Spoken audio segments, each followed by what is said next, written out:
قرآن حکیم، سیرت النبی صلی اللہ علیہ وآلہ وسلم، احادیث مبارکہ، فقہی مسائل کا بیان اور بہت کچھ انشاءاللہ تعالی جید علماء کرام کے ساتھ۔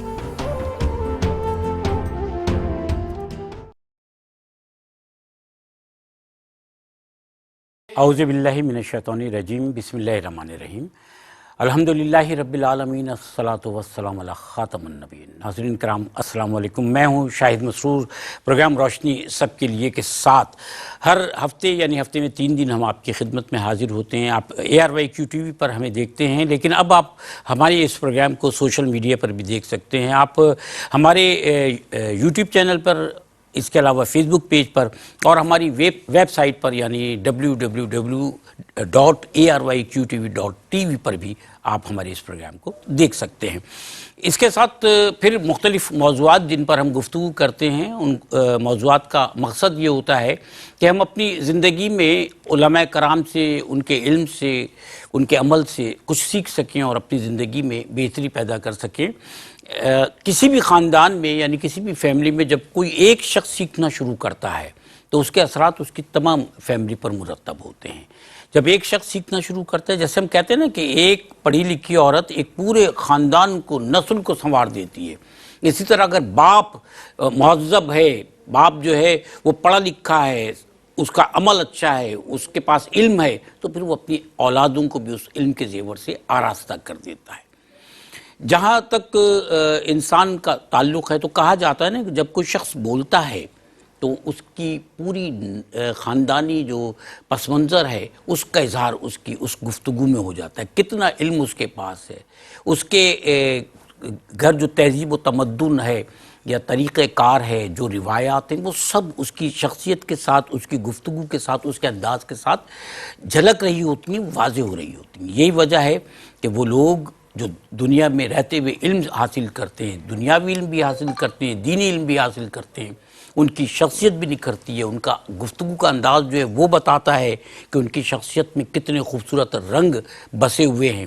اس کے ساتھ ساتھ یہ بھی کہ ہم نے جس مذہب میں ہم ہیں وہاں یہی سیکھا، یہی بتایا گیا کہ علم حاصل کرنا ہے ہمیں، علم جو کہ انبیاء کی میراث ہے، وہ علم جو علماء کرام سے ہم تک پہنچتا ہے، صاحب علم لوگوں سے ہم تک پہنچتا ہے، وہ ہمیں اور ہماری زندگی کو، ہماری آخرت کو بھی سنوار دیتا ہے۔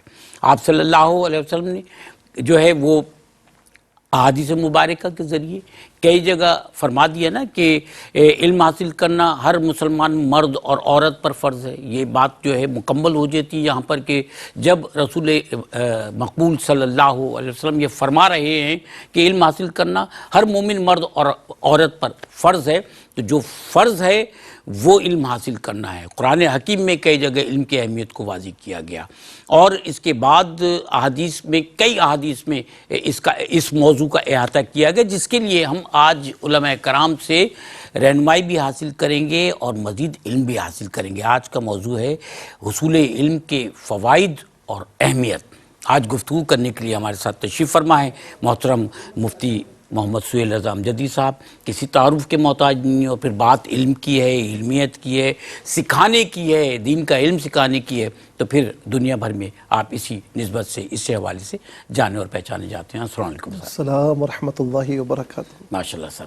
دوسری شخصیت ہمارے ساتھ، ہماری خوش نصیبی ہے کہ ہمارے ساتھ پروگرام میں تشریف فرما صاحب علم شخصیات جن سے آپ اور ہم سیکھتے ہیں۔ ہمیں اللہ تعالیٰ نے اس منصب پر فائز کیا ہے کہ جہاں ہم سوال کرتے ہیں، پوچھتے رہتے ہیں، پوچھتے ہیں تو سیکھتے ہیں، اور پوچھنے میں جو ہے شرم نہیں ہونی چاہیے۔ دین کے علم کے حوالے سے تو ہمیں بتایا ہی گیا ہے کہ علم والوں سے پوچھو اگر تم نہیں جانتے۔ تو ہمارے ساتھ صاحب علم ایک اور شخصیت، آپ بھی مدرس ہیں، آپ یہ خطیب ہیں، امام ہیں، اور بات وہی ہے کہ مدرس ہیں، صاحب علم ہے، محترم علامہ خرم اقبال رحمانی صاحب۔ السلام علیکم سر۔ وعلیکم السلام ورحمۃ اللہ۔ ماشاءاللہ سر، پہلی بات وہی ہم علم کی نسبت سے جان رہے ہیں، اور یہ روایتاً بھی اور ضرورتاً بھی یہ سوال بہت ضروری ہے کہ علم حاصل کرنے کے، حصول علم کے جو اغراض و مقاصد ہیں وہ کیا ہیں؟ بسم اللہ الرحمن الرحیم، صلی اللہ علیہ وآلہ واصحابہ وبارک وسلم۔ بہت بہت شکریہ قبلہ شاہد مسرور صاحب۔ تھوڑی سی میں تمہیدی گفتگو اس انداز میں کروں گا کہ کسی بھی یوں سمجھ لیں کہ کوئی بھی چیز جو انسان کو مطلوب ہوتی ہے نا، جی سر، تو اس کی 3 اقسام امام غزالی علیہ رحمہ نے بیان فرمائی ہیں۔ جی اچھا، کوئی چیز جو مطلوب ہے بعض اوقات وہ خود مطلوب نہیں ہوتی، اچھا، وہ کسی غیر کے لیے مطلوب ہوتی ہے، جیسے روپیہ پیسہ۔ آج گورنمنٹ اس کو ختم کر دے، یعنی کہ بھائی آج سے یہ روپیہ پیسہ تو اس کی اہمیت ختم ہو گئی، مطلب ہم اس کو وہ رائج نہیں رہا، ہم اس کو جو ہے نا وہ تسلیم نہیں کرتے تو ختم ہو منسوخ کر جائے دیا گا۔ نا، جی ہاں، اچھا، روپیہ پیسہ آپ کی کسی کام کا نہیں، کاغذ کا ٹکڑا ہے، لیکن آپ اس سے ضروریات کی چیز لاتے ہیں، صحیح ہے، اس لیے مطلوب ہے، تو خود بذات مطلوب نہیں ہے۔ اچھا، اسی طریقے سے کچھ چیزیں ایسی ہوتی ہیں جو بذات مطلوب ہوتی ہیں، جیسے آخرت کی سعادت ہے، صحیح، آخرت کی کامیابی ہے، اور اسی طریقے سے کچھ چیزیں ایسی ہوتی ہیں کہ جو بذات بھی مطلوب ہوتی ہیں، بالغیر بھی مطلوب ہوتی ہیں، یہ تیسری قسم ہے۔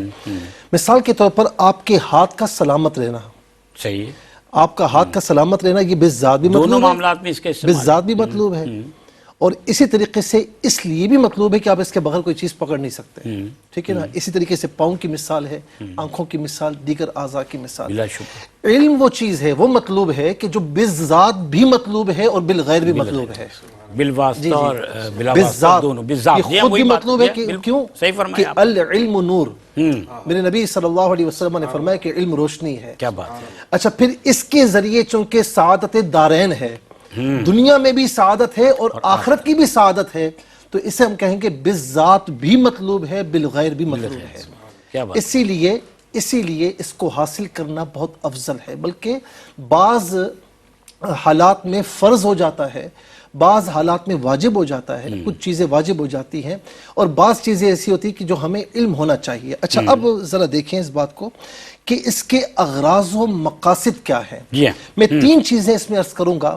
نمبر 1 کہ علم کے ذریعے عرفان ذات حاصل ہوتا ہے، کیا بات آپ کو اپنا عرفان حاصل ہوتا ہے، کیا بات ہے، جی ہاں، ٹھیک ہے نا۔ نمبر 2 عرفان کائنات، اور نمبر 3 عرفان خدا، اللہ تعالیٰ کا عرفان۔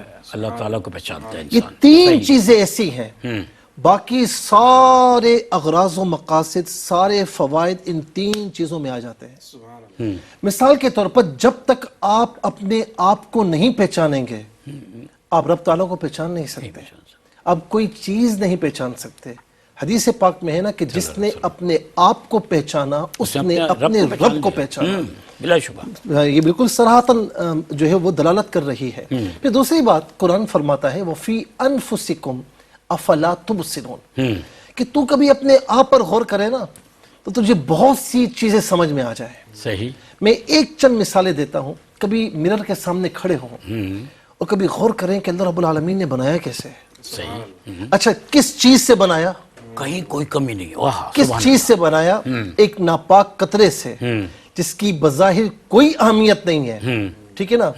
کہ اچھا، اس طریقے سے جب وہ یعنی اس سے آپ یوں سمجھ لیجئے کہ خون کی پھٹک کا بننا، گوشت کے لوتھڑے کا بننا، پھر مختلف پروسیس ہیں، پورا پروسیجر گزار کر وہ جب کائنات میں آتا ہے، اس کے بعد اس کا بچپن، پھر لڑکپن، پھر جوانی، یعنی ایک خاص طاقت کو پہنچنا۔ کبھی آئینے کے سامنے کھڑا ہو اور دیکھیں یہ 2 آنکھیں تھوڑی سی اوپر ہوتی ہیں توازن ہے، تو پھر توازن کیا ہو جاتا؟ صحیح بات، یہ ناک تھوڑی سی نیچے ہوتی یا ذرا سی ادھر ہوتی، یا منہ کی جگہ ناک ہوتا، ناک کی جگہ منہ ہوتا، کیا ہوتا؟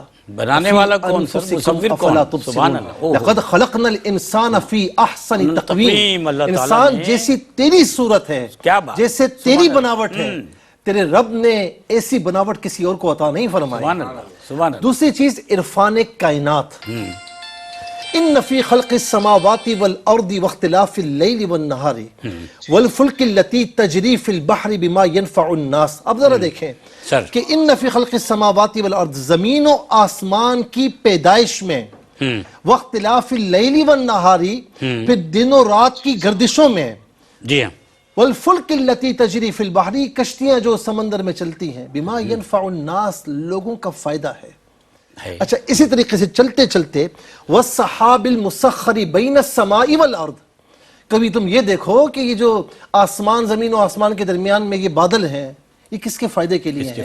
آخر میں کیا فرمایا کہ یہ تمام کی تمام چیزیں لآیات لقوم یعقلون، کہیں فرمایا یعلمون، کہیں فرمایا افلا تذکرون، افلا تعقلون، افلا تبصرون، یہ ساری چیزیں کس کے لیے ہیں؟ وہ جو عقل والے ہیں، ہاں اچھا وہ پھر جو سوچتے ہیں، اس میں خاص طور پر کیا فرمایا جی جی کہ مسخر، ہاں مسخر تسخیر، وسخر لکم ما فی السماوات وما فی الارض جمیعا من، وسخر لکم، کہ انسان تیرے لیے یہ تمام زمین و آسمان اور اس کے مابین جو بھی چیز ہے نا، یہ اللہ رب العالمین نے تیرے لیے مسخر فرما دیا۔ کیا بات ہے! کسی اور مخلوق کو دیکھا ہے کہ اس نے انسان کو مسخر کیا ہو؟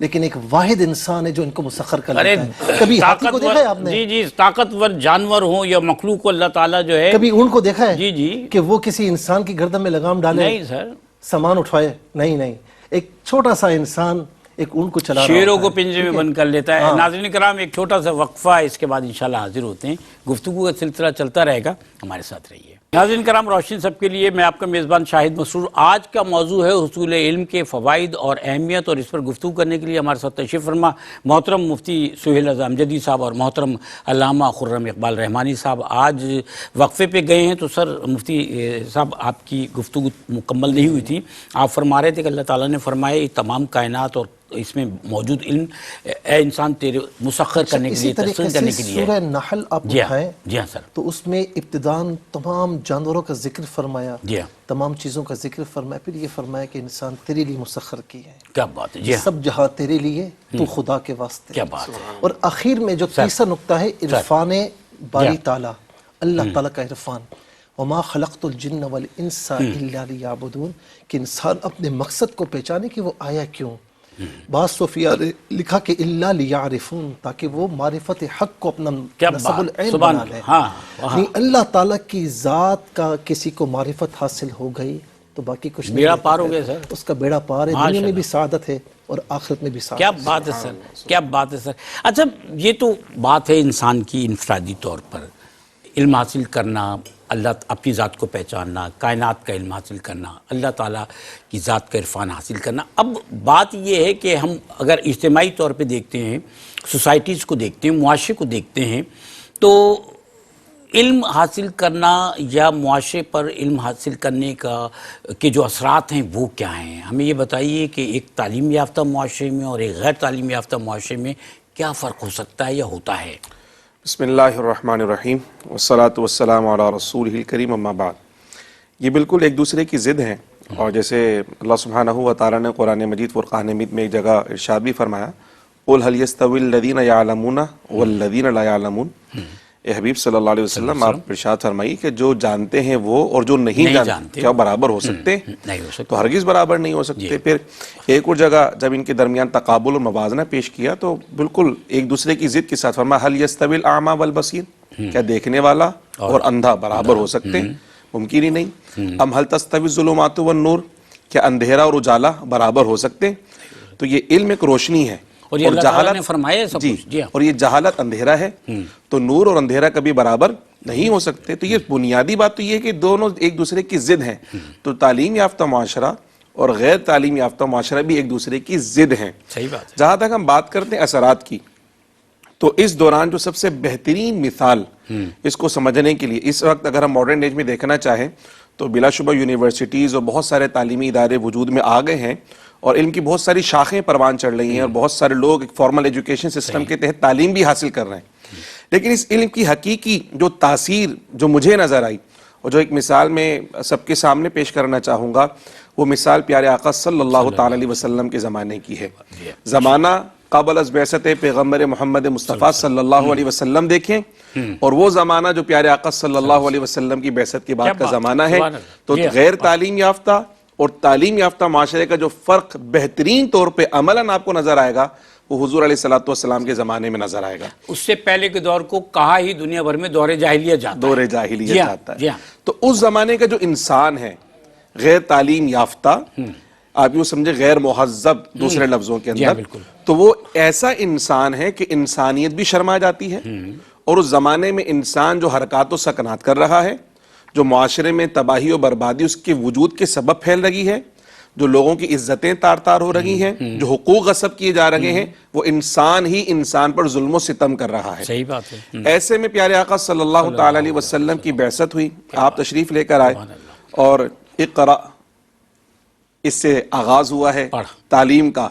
پیارے آقا صلی اللہ علیہ وسلم کو ارشاد فرمایا گیا. پھر اس کے بعد پیارے آقا صلی اللہ علیہ وسلم نے جب امت کو سکھانا شروع کیا تو اب وہ جو منہج ہے پیارے آقا صلی اللہ علیہ وسلم میں، اس لیے اس کی مثال پیش کر رہا ہوں کہ حقیقی اثرات ہمیں وہی نظر آئے. فرمایا کہ پیارے آقا صلی اللہ علیہ وسلم کی بعثت کے مقاصد میں سے ایک عظیم الشان مقصد کیا ہے؟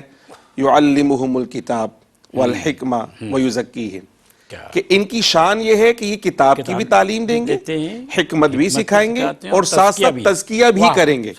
یعنی اب جو تعلیم ہے انسانی معاشرے میں جو اس کے اثرات مرتب ہوں گے، وہ صرف اور صرف تلاوت کا بھی اس کے اندر ذکر ہے کہ تلاوت بھی کریں گے، کتاب کی تعلیم بھی عطا فرمائیں گے، حکمت بھی سکھائیں گے اور ساتھ ساتھ تزکیہ بھی کریں گے.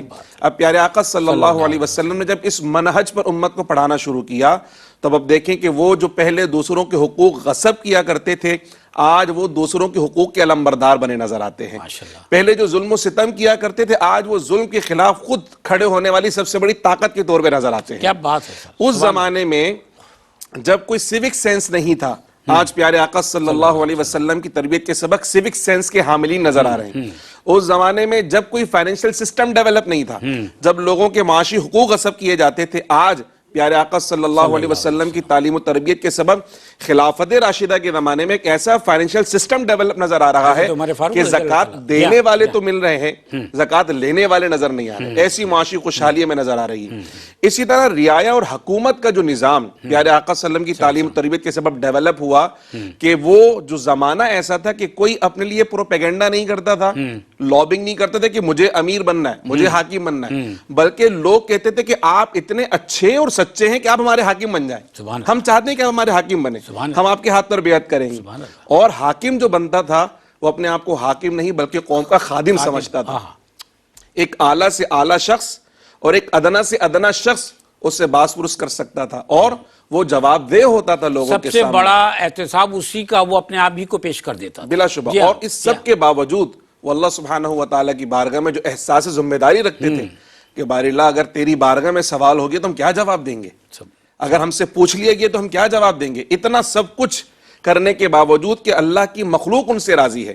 اللہ خود قرآن میں فرما رہا ہے کہ اللہ ان سے راضی ہے، لیکن اس کے باوجود راتوں کو روتے ہیں، گڑ گڑاتے ہیں، رب کی بارگاہ میں معافی مانگتے ہیں. یہ ہے حقیقی تعلیم یافتہ معاشرہ، جس نے انسان کو انسان کامل کی صحبت کے سبب انسان کامل بنایا، انسانیت کے معراج تک پہنچایا. اس لیے اس زمانے میں جو تعلیم یافتہ کا ہمیں حقیقی مظہر نظر آیا، ویسا مظہر ہمیں کہیں نظر آیا نہیں. انتہائی معذرت کے ساتھ کہ فارمل ایجوکیشن سسٹم ڈیولپ تو بہت ہو گیا، لیکن وہ اثرات جو پیغمبر مصطفیٰ صلی اللہ علیہ وسلم اور معلم انسانیت کے پڑھانے سے ہمیں نظر آئے معاشرے کے اندر، وہ دوبارہ ہمیں نظر نہیں آئے. صحیح بات. اچھا سر، اب بات جو سب سے اہم ہے، جیسے کہ حضرت فرما رہے تھے کہ آپ صلی اللہ علیہ وسلم نے اپنے جو ہے بعثت کے بعد انسان بنائے، انسانیت سکھائی. تعلیم انسانیت سکھاتی، تعلیم بھی اس کے ساتھ اگر دیکھا ہے تربیت بھی.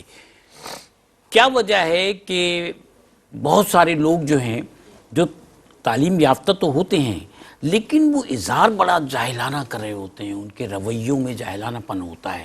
یہ تعلیم یافتہ طبقے کی طرف سے بعض اوقات جو جہالت کا مظاہرہ ہوتا ہے، یہ کیوں ہے؟ اس کے بارے میں کیا ارشاد فرمائیں گے؟ دیکھیں، میں یہاں پر چند باتیں آپ کی خدمت میں عرض کرنا چاہوں گا. نمبر ایک یہ کہ علم جو ہے نا، تعلیم، ایجوکیشن، یہ آپ کو مہذب بناتی ہے، اس میں کوئی شک نہیں ہے. صحیح. اور تہذیب عطا کرتی ہے، تہذیب عطا کرتا ہے یہ علم. اور اسی طریقے سے جو آپ کے گڈ مینرز ہیں وہ بھی عطا کرتا ہے، وہ بھی علم دیتا ہے. صحیح. اچھا، آپ کا جو سینس آف بیہیویئر ہے وہ بھی عطا کرتا ہے. سوشل ٹرو ایکٹیویٹیز وہ آپ کو مہیا کرتا ہے. قرآن کیوں فرماتا ہے کہ یخرجہم من الظلمات الی النور، وہ تمہیں اندھیروں سے روشنی کی طرف لاتا ہے. کیا بات. روشنی، یہی روشنی ہے نا. صحیح. جی. صحیح. اسی طرح ہم دیکھتے ہیں کہ علم کو جو اپنے اندر جذب کر لے نا، اپنے اندر جذب کر لے اور پھر علم کو حقیقی معنی میں لے لے اور جو علم کے اغراض و مقاصد ہے اس کے مطابق کرے، تو یہ علم انما یخشى اللہ من عبادہ العلماء، پھر یہ اللہ تعالیٰ کا خوف پیدا کرتا ہے. صحیح. اور اگر انر میں اللہ تعالیٰ کا خوف آ جائے، تقوی آ جائے، تو پھر آپ کے سارے معاملات سدھر جاتے ہیں، سارے کام سنور جاتے ہیں. جی اچھا، آپ کے معاملات ہوں، آپ کے احوال ہوں، ساری چیزیں نکھر جاتی ہیں. یہاں تک کہ شعور کی دنیا میں انسان قدم رکھتا ہے، زندگی جینا سیکھتا ہے، اور پھر اس کے ساتھ ساتھ اسے اپنے جو رائٹس ہیں اور اپنے جو ڈیوٹیز ہیں، یعنی فرائض اور حقوق، یہ سارے اس کو سمجھ میں آ جاتے ہیں کہ مجھے کرنا کیا ہے. اس وقت ساری لڑائی یہی ہے نا کہ میرے حقوق دو. جب آپ دینے والے بن جائیں گے اور لینے کی بات نہیں کریں گے تو سارے جھگڑے، سارا فساد ختم ہو جائے گا. یہ امن و سکون بھی عطا کرتا ہے. پھر اسی طریقے سے وہ کسی فیلڈ میں چلا جائے، وہ کسی پروفیشن کو بھی اپنا لے، اپنے پروفیشن کو بھی وہ صرف اپنے لیے نہیں بلکہ دوسرے انسانوں کے لیے بھی نفع رسانی کا سبب بناتا ہے اور اسے ریزن بناتا ہے. مثال کے طور پر آپ نے کئی لوگ ایسے دیکھے جو کاروبار کرتے ہیں بڑے اور بہت ہی اچھا ان کا بزنس ہے. آپ ان سے پوچھیں تو وہ کہتے ہیں بھائی میں بزنس تو کرتا ہوں لیکن میری کوشش ہوتی ہے کہ میں دوسروں کو فائدہ پہنچاؤں. یہ ہوتا ہے علم. اچھا، اسی طرح ہم دیکھتے ہیں کہ علم سے نفع بھی ہے، نقصان بھی ہے. صحیح. قرآن بھی کہتا ہے نا کہ یضل بھی کثیرا ویہدی بھی کثیرا. قرآن تو سراپا نفع ہے، لیکن جس کا ہاضمہ خراب ہو تو وہ دیسی دن کیسے کھائے؟ جس کا ہاضمہ ہی خراب ہو، جس کا انر ہی خراب ہو تو وہ قرآن کیسے نفع دے گا؟ تو وہ قرآن کا نقصان نہیں ہے، وہ اس کے ذہن کا، اس کے دل کا نقصان ہے، اس کا انر صحیح نہیں ہے. دنیا میں بہت ساری چیزیں ایسی ہیں جو فائدہ بھی پہنچاتی ہیں. چھری جو ہے اسے آپ استعمال کر چھری کی نہ لینا حضرت، میں ایک بات میں آپ کو دیسی گھی کی مثال دے رہا ہوں. چل وہ بھی، لیکن سر آپ اس سے نقصان بھی پہنچا سکتے ہیں اور فائدہ بھی حاصل کر سکتے ہیں. لیکن وہ مثال یاد دینا درست نہیں ہے. قرآن سراپا نفع ہے، بلا شبہ. اب یہ آپ کا دل خراب ہے، کسی کے دل میں مرض ہے، فی قلوبہم مرض فزادہم اللہ مرضا. وہ اپنے مفادات کے لیے پڑھے گا سمجھے گا تو وہ مرض زیادہ ہوگا. لیکن جب اللہ تعالیٰ کے تقوی میں آ کر وہ اسے پڑھے گا سمجھے گا تو وہ سراپا نفع بنے گا. وہ تو نفع دے رہا ہے، ٹھیک ہے نا. اچھا، اب اس کی صورتیں کیا ہوتی ہیں کہ تعلیم یافتہ ہونے کے باوجود وہ اس کا بیہیویئر ٹھیک نہیں ہے، وہ جہلانہ انداز میں. تو اس کی کئی وجوہات ہیں. دیکھیں، شیطان کو بھی علم تھا، بڑا علم تھا، نفس پہ کنٹرول، ٹھیک ہے نا. نفس پہ کنٹرول نہیں تھا. دوسرا بدتمیزی تھی، حسد تھا. یہ تمام چیزیں اسے لے ڈوبی. صحیح. تو علم حاصل کرنے کے باوجود اگر بغض و عداوت، حسد، کینہ، تکبر پیدا ہو گیا، تو پھر تو فائدہ ہی نہیں ہے. سر میں وقفے پہ چلا جاؤں آپ کی اجازت سے. ناظرین کرام، معذرت کے ساتھ کہ اتنی اچھی گفتگو میں مخل ہونا پڑتا ہے مجھے. ایک وقفے کے بعد حاضر ہوتے ہیں، بات کو جاری رکھیں گے. ناظرین کرام، روشنی سب کے لیے، اور آج کے پروگرام کا آخری سیگمنٹ حصول علم کے فوائد اور اہمیت پر ہم گفتگو کر رہے ہیں. ہمارے ساتھ مفتی صاحب موجود ہیں، سہیل اعظم جدی صاحب، خرم اقبال رحمانی صاحب، علامہ صاحب تشریف فرما ہے. ہم گفتگو کر رہے تھے کہ اہل علم افراد کا جو طرز عمل ہے اس میں جاہلانہ پن کیوں بعض اوقات نمایاں ہو جاتا ہے. ہم نے ایک تو بغض و عداوت، حسد، کینے، غرور، تکبر کی بات کی، شیطان کی مثال دی. دوسری مثال قرآن نے خود دی، وَاتْلُ عَلَيْهِمْ نَبَأَ الَّذِي آتَيْنَاهُ آيَاتِنَا. بلم بن باورا کی صاحب علم تھا، ساری چیزیں تھیں، شیطان کا اسیر ہو گیا، ختم ہو گیا. فَمَثَلُهُ كَمَثَلِ الْكَلْبِ، فرمایا کہ اس کی مثال کتے کی طرح ہے. صحیح. اچھا، اس میں آپ یہ کہ علم کا مثبت یوز بھی ہوتا ہے اور منفی یوز بھی ہوتا ہے. منفیت کی طرف جائیں گے تو وہ تباہ ہو جائے گا. صحیح بات. مثبت یوز کی طرف جائیں گے، مثبت کی طرف، تو پھر آپ کے وارے نہیں آ رہے ہیں، لوگوں کو فائدہ جی ہوگا. اس میں ایک بات میں ایڈ کر دوں کہ علم حاصل کیا لیکن تربیت اختیار نہیں کی، تب بھی تباہی اور بربادی ہے. اور آخری بات، ارباب علم میں جو اختلاف ہوتا ہے نا، اختلاف برائے اصلاح ہو، دلائل کے ذریعے بات ہو، وہاں شور شرابہ نہیں ہوگا، اس میں اور سیکھتا ہے. جی وہ اختلاف حسن ہوتا ہے. سامنے والوں کو بڑے اس میں نکات مل جاتے ہیں. لیکن جہاں دلائل ختم ہو جائیں پھر جھگڑے شروع ہوتے ہیں، پھر گالم گلوچ شروع ہوتی ہے. دلائل ختم یہ پھر منفی یوز ہے. وہاں دلائل ختم نہیں ہوتے. جی، وہ جو انسان کے اندر ایک برداشت ہوتی ہے نا، وہ ختم ہوتی ہے تو جھگڑے ہوتے ہیں. ورنہ صاحب دلائل ختم ہو جاتے ہیں. تو دلائل ختم ہو جاتے ہیں. جس کے پاس دلیل ہوگی وہ جھگڑے گا نہیں. میں نے جس کے پاس دلیل نہیں ہوگی بس وہ پھر وہ آپ سے باہر ہو جائے گا. صحیح. اچھا سر، ایک اور پہلو بھی ہے کہ وہ ابھی آپ ارشاد فرما رہے تھے کہ قرآن حکیم میں بھی ہے کہ ایک بینا اور نابینا برابر نہیں ہو سکتے. ایک یعنی آنکھوں والا اور اندھا جو ہے وہ برابر نہیں ہو سکتے. اب اسی میں ایک پہلو یہ ہے کہ آج کل اگر ہم دیکھتے ہیں تو جو صاحب علم لوگ ہیں، جو علماء کرام ہیں، ان پر بعض جگہ جاہلوں کو جو ہے وہ فوقیت اور اہمیت دی جا رہی ہوتی ہے. اور لفظ فوقیت زیادہ مناسب ہے. بعض جگہ اہل علم ان کے تابع کام کر رہے ہوتے ہیں جن کے پاس علم نہیں ہوتا، ایسا کیوں ہے؟ شاہی صاحب اس کی دو جہتیں ہیں.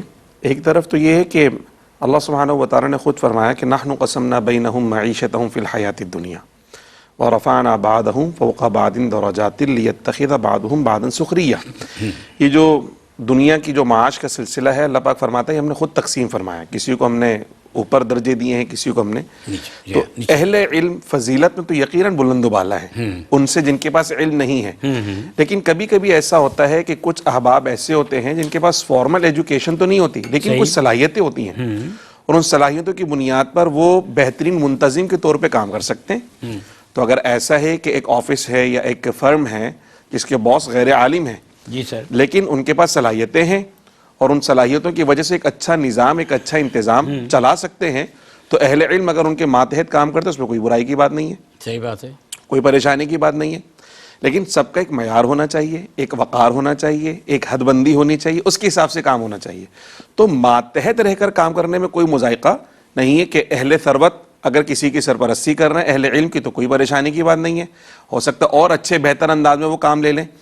لیکن جہاں اہل علم کی تذلیل کی جائے اور وہاں جو ہے جو حال انہیں سرپرستیاں دی جائیں اور اہل علم کو ان کے ماتحت کر کر ان کی تذلیل کا سامان کیا جائے تو یہ کسی بھی طریقے سے پسندیدہ امر نہیں ہے.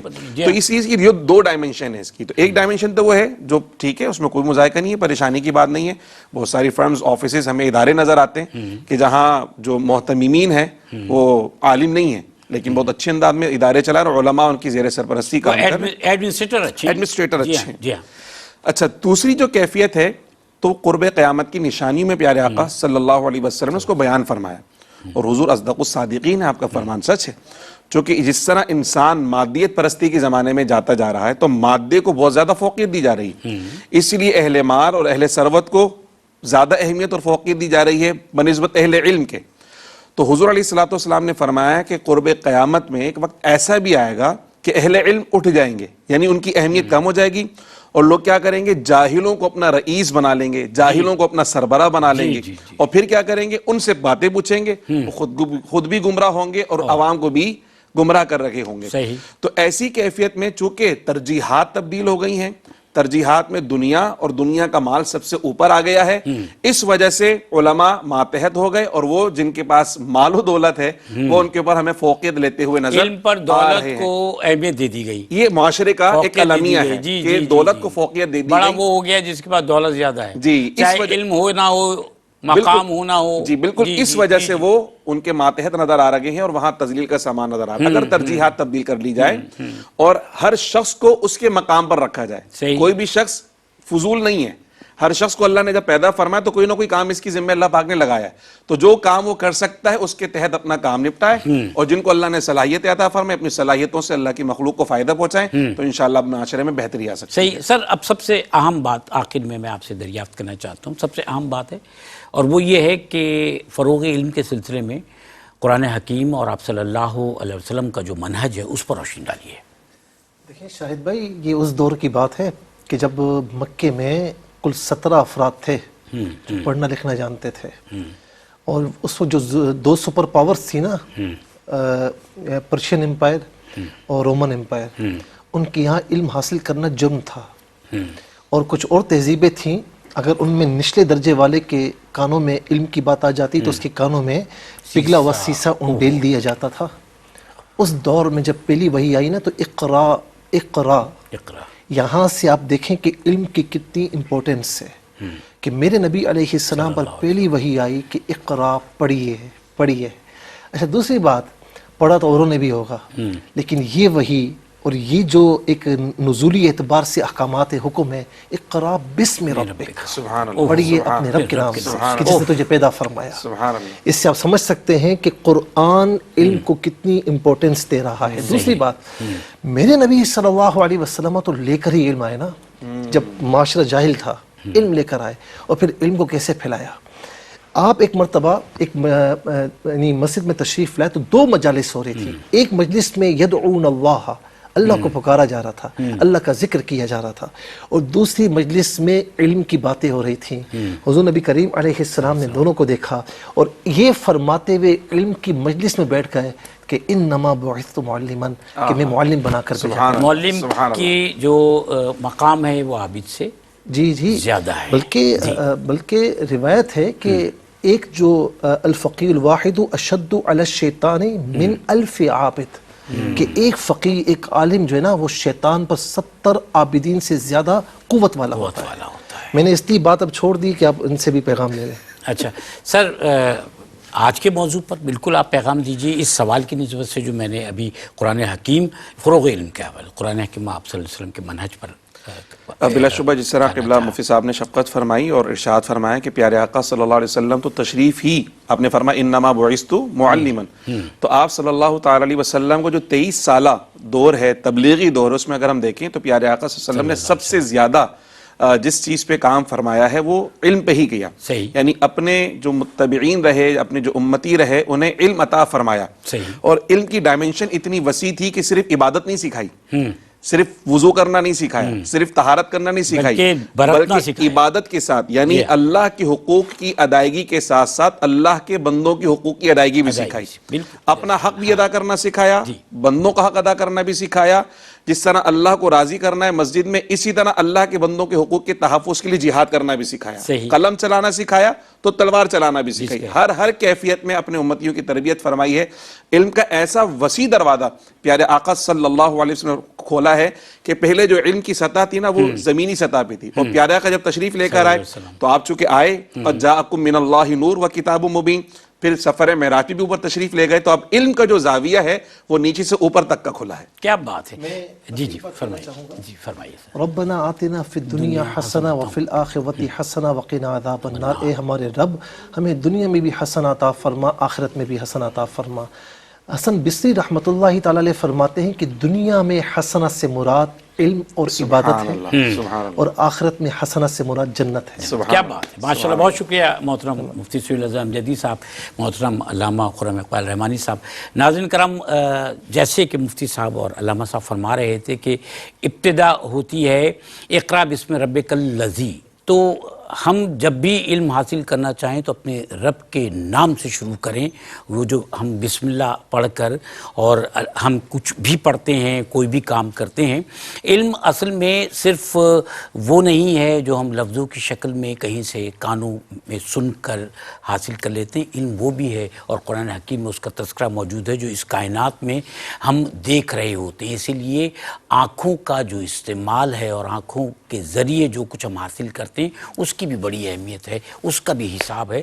تو بات صرف اتنی سی ہے کہ اللہ تعالیٰ نے ایک اختیار ہمیں ضرور دیا، اور وہ اختیار یہ ہے کہ زندگی عطا فرمائی، زندگی کے بعد ہمیں علم عطا فرمایا، اچھا برا دونوں طریقوں کے معاملات رکھے، اور یہ اختیار دے دیا کہ تعلیم دیکھنے کے بعد کہ اب تم اچھا کرو گے تو اس کا صلہ ملے گا، برا کرو گے تو اس کی تمہیں سزا ملے گی.